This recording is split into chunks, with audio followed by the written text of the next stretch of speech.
कर्म और धर्म, इन दोनों में श्रेष्ठ कौन है? आपने कह दिया कर्म, आपने कह दिया धर्म। कहने से कुछ नहीं होता, हर चीज को सिद्ध करना होता, प्रूफ करना। आइए मैं सिद्ध करके बताऊं कि कर्म और धर्म में क्या अंतर है और दोनों में श्रेष्ठ क्या है। आपके कहने से नहीं होगा, आपको सिद्ध करके बताना होगा। तो सुनिए, फिर आप भी बताइए। कर्म और धर्म में, दोनों में कौन श्रेष्ठ है? सो मैं आपको बताऊं, धर्म श्रेष्ठ है। कर्म और धर्म में क्या श्रेष्ठ है? धर्म। अब इसे मैं प्रूफ करता हूं। कैसे? सुनो। कर्म क्या है? इस धरती पर जो भी हम कर रहे हैं, यहां तक कि आंखों की पलक झपक रही है, तो वो अपना कर्म हो रहा है। मैं बोल रहा हूं, ये भी कर्म है। आप बैठे सुन रहे हैं, ये भी कर्म। आप यहां खुजला रहे हैं, ये भी एक कर्म हो रहा है। कुछ भी आप कर रहे हैं, वो क्या है? हर क्रिया कर्म होती है। कर्म और धर्म, इस धरती पर जो हम कर रहे हैं, सब कुछ क्या है? कर्म। अच्छा ये बताओ, कोई शराब पी रहा है तो वो क्या कर रहा है? जोर से मैया, सुनने में ध्यान दो, वहां क्या ध्यान है? कोई शराब पी रहा है, वो अपना क्या कर रहा है? जोर से बोलो। वो अपना कर्म कर रहा है। कोई दूध पी रहा है, वो अपना क्या कर रहा है? कर्म कर रहा है। कोई झगड़ा कर रहा है, वो अपना क्या कर रहा है? झगड़ा करना भी कर्म है, शराब पीना भी कर्म है, दूध पीना भी कर्म है, माँ की आरती उतारना भी कर्म है, और माँ को गालियां देना भी कर्म ही है। परंतु अब हमारा धर्म जो है वो क्या काम करता है? सुनिएगा। धर्म जो है वो ये बताएगा कौन सा कर्म करना है और कौन सा कर्म नहीं करना। जैसे आपके घर में जब आप रोटी बनाती हो तो आटे को पहले चलनी से चाल लेती हो। आटे को चलनी से चालना क्यों पड़ता है? ताकि उसका अच्छा आटा अलग हो जाए, उसका चोकर चापर अलग हो जाए, गंदगी अलग हो जाए। सही है? तो जो भी क्रिया, जो भी हो रहा है, सब कुछ कर्म है, सब कुछ कर्म है। चलनी जो है वो अच्छे आटे को अलग, बुरे आटे को अलग करती है। उसी प्रकार धर्म एक चलनी है। धर्म ही बताता है कि कौन सा कर्म करना है और कौन सा कर्म। कर्म दो प्रकार के होते हैं, एक अच्छा कर्म, एक बुरा कर्म। कौन सा कर्म करना है? माँ की आरती उतारो, ये कर्म तो करना है, पर माँ को गाली देने का कर्म नहीं करना। दूध पीने का कर्म तो करना है, पर शराब पीने का कर्म। कौन सा कर्म करने योग्य है? भाई आज कोई मुर्गी को मार रहा है और मुर्गी को पका के खा रहा है, तो वो भी तो अपना कर्म कर रहा है, परंतु उसे धर्म का ज्ञान ना होने से वो मुर्गी मार रहा है। कर्म तो कर रहा है, पर वह कर्म उसे पाप देने वाला है। कर्म हमें दो चीज देते हैं, अच्छा कर्म हमें पुण्य देगा और बुरा कर्म हमें पाप देगा। कर्म सबको ही कर रहा है। आप अच्छा कर्म करेंगे तो उससे पुण्य आएगा, बुरा कर्म करेंगे, मुर्गी खाएंगे, उससे पाप आएगा। कर्म तो हो रहा है। चूंकि आपको किसका ज्ञान नहीं है? धर्म का ज्ञान ना होने से आदमी कर्म तो करता है, पर वह कर्म भी कर लेता है जो उसे नहीं करना चाहिए। जो नहीं करना वह भी करता है। इसलिए मेरी प्रार्थना है, सदा वही कर्म करना चाहिए जो कर्म करने योग्य है, पर कर्म को पहले धर्म की कसौटी में कस लेना चाहिए कि ये कर्म ठीक है या नहीं है, करने योग्य है या नहीं। कर्म तो सब ही है। मैं आपको एक थप्पड़ मार दूं, ये भी एक कर्म होगा, और मैं आपको सम्मान से यहां बिठा दूं, ये भी एक कर्म होगा। कौन सा मुझे करना है, कौन सा नहीं, ये कौन बताएगा? बोलो मेरी माँ। इसलिए प्रत्येक व्यक्ति को किसका ज्ञान होना चाहिए? जोर से, जोर से, धर्म का। यदि आप धर्म का ज्ञान रखते हैं तो आप जो भी कर्म करेंगे ठीक करेंगे। यदि आपको धर्म का नॉलेज नहीं है तो आप गलत कर्म कर सकते हैं, संभावना है, क्योंकि आपको ज्ञान नहीं है। जैसे एक पत्नी अपने पति को छोड़कर पराये पुरुष से संबंध रखे तो ये क्या है? वो अपना कर्म कर रही है। परंतु यदि उसे धर्म का ज्ञान होता तो ये हरकत वो कदापि ना करती। धर्म बताता है कि पति परमेश्वर है, इसलिए अपने पति को छोड़कर पराये पुरुष से संबंध रखना पाप है। यदि धर्म का ज्ञान होता तो अपने आप वो पाप से बच जाती। पाप से नहीं बची, क्यों? क्योंकि धर्म का ज्ञान नहीं था। और आज हमारे देश को धर्म निरपेक्ष कहा जाता है। गलत कहते हैं लोग, धर्म निरपेक्ष। हमारे सनातन धर्म में, भारत में, छोटी सी बच्ची से लेके बूढ़े तक प्रत्येक व्यक्ति के अंदर धर्म होता था, होता है और होना चाहिए। हमारे देश में पहले कोई पुलिस नहीं थी। हमारे देश में कोई पुलिस की जरूरत नहीं थी। क्यों? क्योंकि आज जो काम पुलिस करती है वही काम पहले का प्रत्येक व्यक्ति जानता था कि ये पहले तो यहाँ 1 लाख रुपए पड़ा हो तो कोई छूता नहीं था, क्योंकि उसे ज्ञान था, उसे धर्म का ज्ञान था। ना जी, ये मेरा नहीं है, उठा लूंगा तो चोरी का पाप लग जाएगा। पहले लोग 1 लाख रुपए क्या 10 करोड़ रुपए भी देखते नहीं थे। पराई स्त्री को कभी स्वप्न में भी सोचते नहीं थे उसके बारे में कोई गलत बात। पराये पुरुष के लिए कभी देश की, मेरी भारत की महिला कभी गलत ख्याल नहीं रखती थी, क्योंकि प्रत्येक व्यक्ति को ज्ञान किसका था? बोलो जोर से, किसका? मेरी माँ। और जोर से, पीछे वाले बोलो, किसका ज्ञान? पहले धर्म का ज्ञान था। और आज ये हालत है कि लोगों की जूते चप्पल तक नहीं बच रहे। जूते चप्पल तक चुरा लेते हैं लोग। इसका मतलब है कि आज का इंसान धर्महीन हो चुका है, धर्म से खाली है, उसे ज्ञान नहीं है। वो तो केवल पेट भरने में लगा है। जैसे मिल जाए महाराज मर्डर कर लो, मर्डर करवा लो, मरवा दो, जो होए बस वैसा वो अपना पेट भरने में लगा। मार डाल करके, लूट करके, चोरी करके, वो डाका डाल के, कैसे भी वो अपना पेट भरने में लगा है। तो तुम इंसान हो कि क्या हो? इसलिए आप अपने बच्चों को धर्म का ज्ञान देना मेरी माँ। धर्म के बिना इंसान पशु के समान है। धर्महीन व्यक्ति किसकी तरह है? जोर से, किसके? आप लोगों को धर्म का नॉलेज है, ज्ञान है या नहीं? बोलो हाँ या ना, बोलो हाँ या ना। मैया, आपको धर्म का ज्ञान है? कैसा बताओ, क्या है धर्म? चलो बताओ, नारी का धर्म क्या है? सबके भारत में धर्म है। पुत्र का धर्म है अपने माँ बाप को भगवान मानकर सेवा करना। पत्नी का धर्म है कि अपने पति को भगवान मानकर सेवा करना। दुकानदार का धर्म है ग्राहक को भगवान मानकर उसकी सेवा पूर्ति करना। हम सभी एक धर्म की बेड़ियों में बंधे हुए हैं। आप स्वतंत्र हैं या परतंत्र हैं? जोर से, जोर से। आप स्वतंत्र हैं या परतंत्र हैं? जोर से बोलो, बोलो और जोर से, हमें आवाज नहीं आ रही है।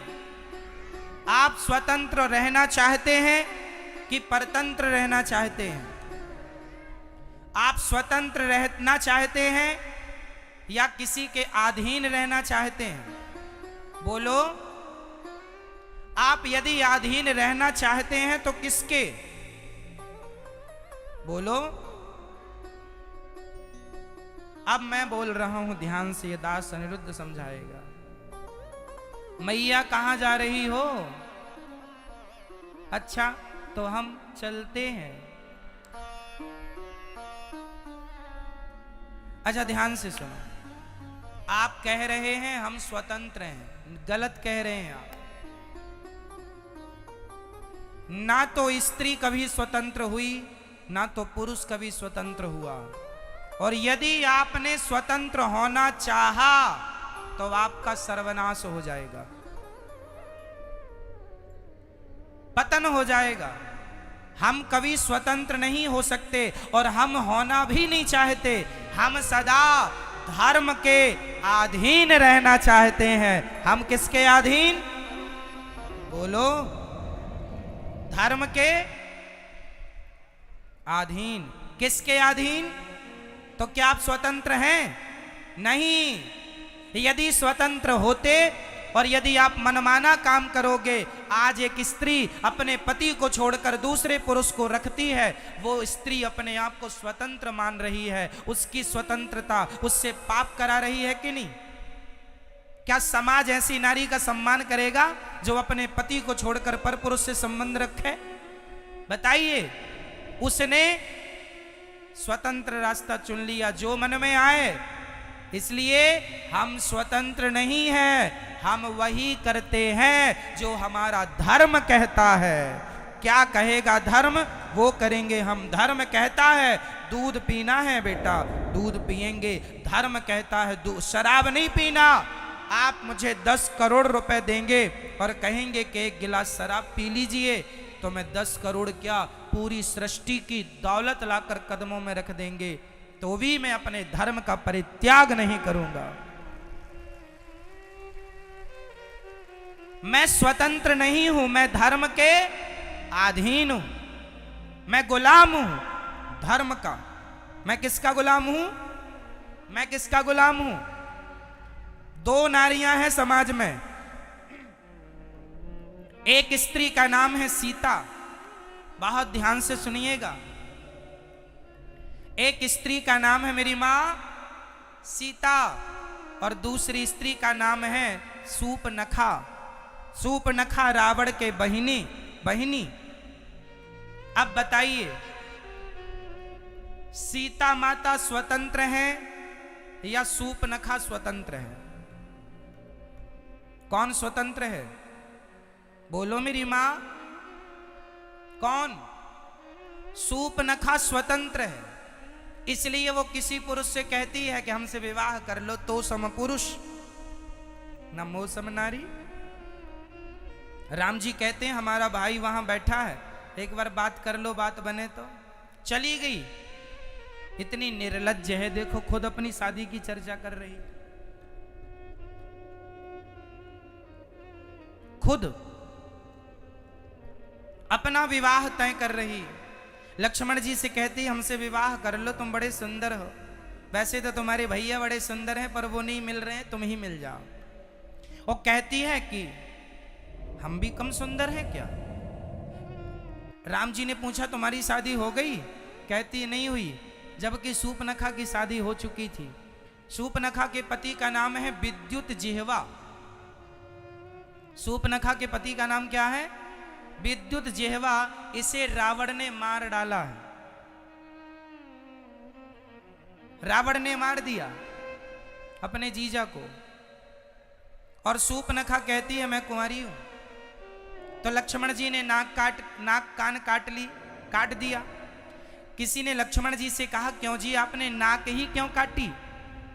लक्ष्मण जी बोले हाथ काटते तो इसे जाकर बताना पड़ता कि फलानी जगह गए थे तो हाथ कट गया।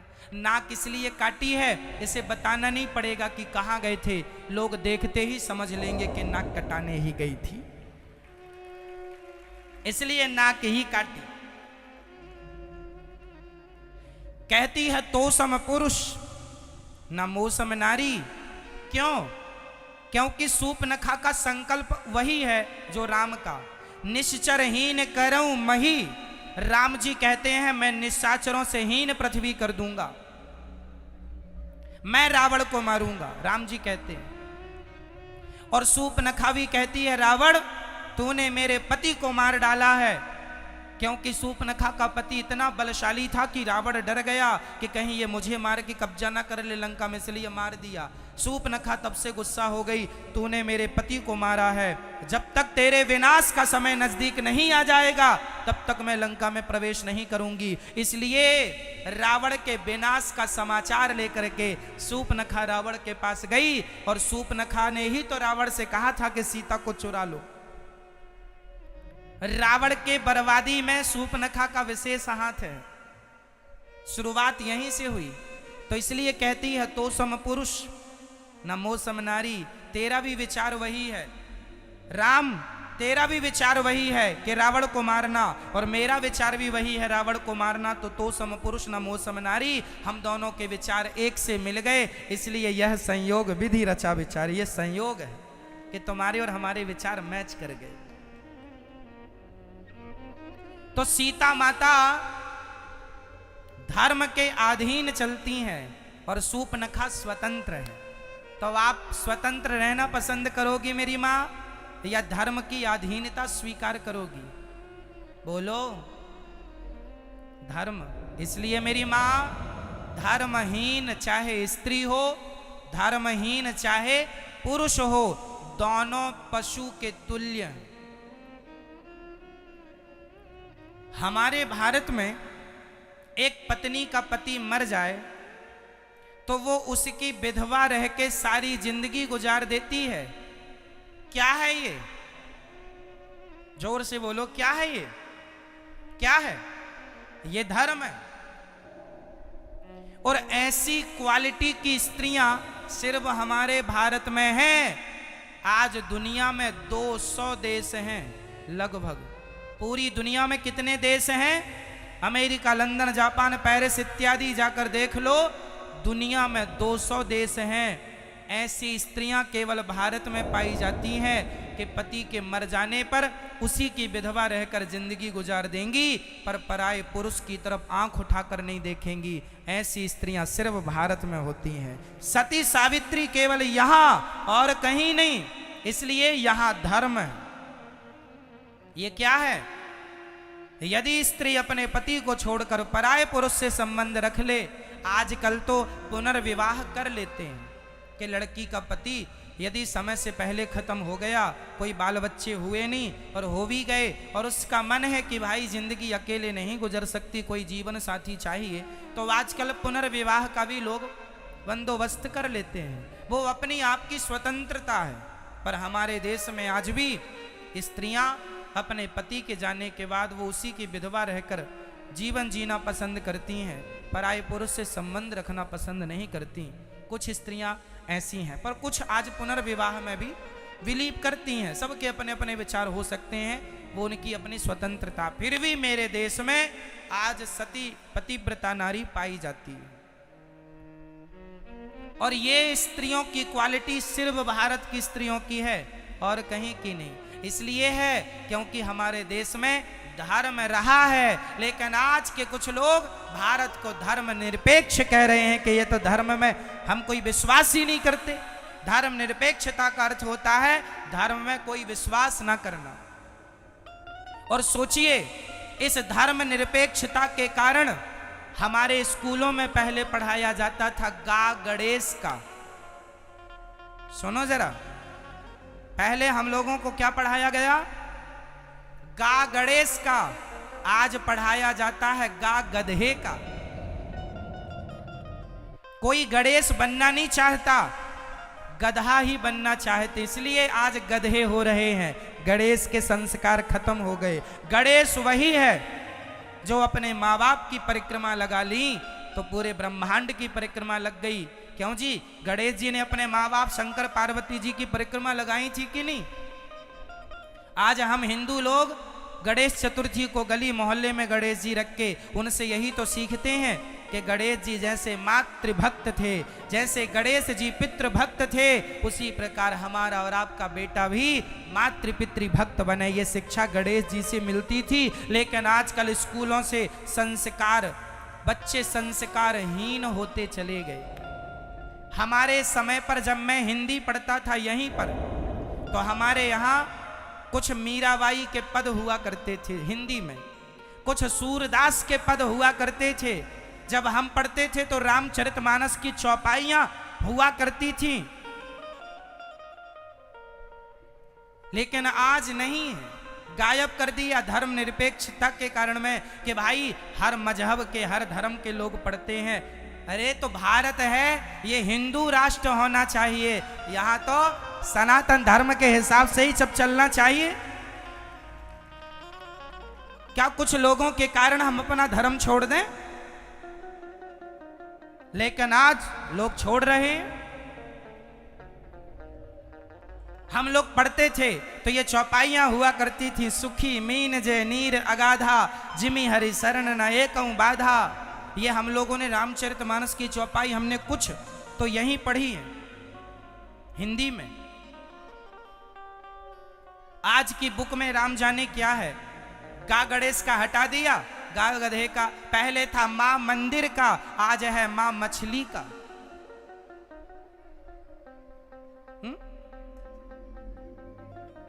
तो अब बताइए, गा गधे का अच्छा है कि गा गणेश का अच्छा है? तो गा गणेश का हटा दिया, क्योंकि गणेश जैसों बच्चों की जरूरत नहीं, अब तो गधों की जरूरत है। तो गधे ही गधे हो रहे हैं सब जगह। ऐसे गधे हैं कि अपने माँ बाप की सेवा तक नहीं करते, ऐसे गधे हैं कि अपने माँ बाप का अपमान करते हैं। अब क्या करो, ये पढ़ाई गधा है। इसलिए मेरी मां, स्कूलों के भरोसे ना बैठो, अपने बच्चों को आधा घंटा 20 मिनट कथा सुनवाया करो, और संस्कार आप अपने घर पे दीजिए बच्चों को, स्कूल के भरोसे ना बैठिए। स्कूलों में केवल शिक्षा है, संस्कार नहीं। स्कूलों में क्या है? क्या है? शिक्षा, संस्कार नहीं।